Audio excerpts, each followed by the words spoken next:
All my life I've had an interest in construction. I have an undergraduate degree in construction engineering. I went to law school to become a construction lawyer, not just a lawyer. I knew I wanted to go into construction. I like the people, I like the industry, I like the issues. Everything about construction law interests me. I practice all areas of construction law.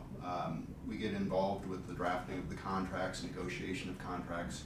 I've literally done hundreds of contracts. I've done form contracts for major universities, institutions, hospitals, manufacturing plants, but then I also get involved during construction, and clients will ask for my advice, typically on claims, but maybe change orders, maybe amendments, maybe things. I've done crane rights easements, things like that.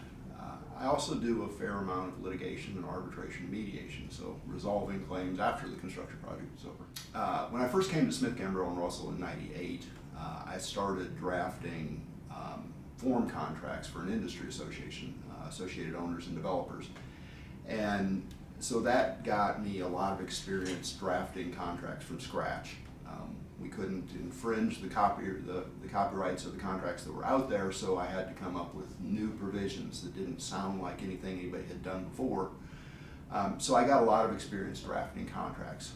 But I also have a lot of experience negotiating and resolving disputes. Those are the two primary areas that we practice in. The trends I've seen in construction law recently is there's a lot of work out there. But we also know that it's going to end at some point in time.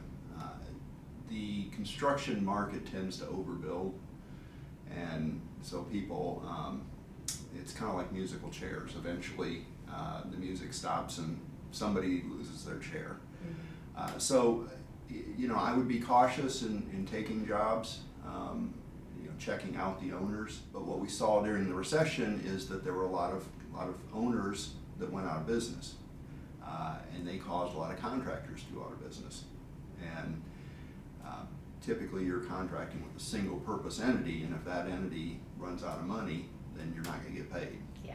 And so I think it's, for trends, I hate to be the naysayer, but I think in the future we're probably going to see a cutback in some construction, and I think contractors need to be careful what they're doing, and I think owners need to be careful with the projects that they're getting into, making sure that the market is there.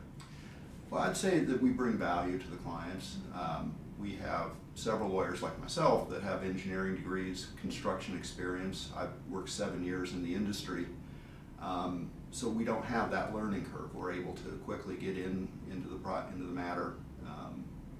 You don't have to educate us. We already know it. We talk the talk, walk the walk. I think that's where we provide value to clients.